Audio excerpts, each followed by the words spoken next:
శ్రీశైల భ్రమరాంబిక మల్లికార్జున స్వామి దేవస్థానం యూఫీ theatre సమీపంలో పురాతన శివలింగం బయటపడింది. సీసీ రోడ్ సపోర్ట్ వాల్ నిర్మాణానికి జేసీబీతో చదును చేస్తూ ఉండగా శివలింగం ఆకారం చెక్కిన ఒక రాయి కనిపించింది. అదే రాయిపై నంది విగ్రహం ఉండడం ఆశ్చర్యానికి గురిచేస్తోంది. శివలింగం కనిపించిన రాయిపై ఏదో శాసనం రాసి ఉండటాన్ని ఆలయ అధికారులు గుర్తించారు. దీంతో శివలింగం ఉన్న రాయిపై కనిపించిన ఆ లిపిని తెలుసుకునేందుకు మైసూరుకు చెందిన ఆర్కియాలజీ డిపార్ట్మెంట్ అధికారులను సంప్రదించారు.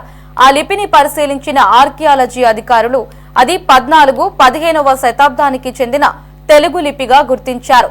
బ్రహ్మపురికి చెందిన సిద్ధదేవుని శిష్యుడైన నిండ్రాకు చెందిన కపిలయ్య శివలింగాన్ని చక్రగుండం దగ్గర ప్రతిష్ఠించినట్లు ఆ శాసనంలో ఉందని ఆర్కియాలజీ అధికారులు వివరించారు.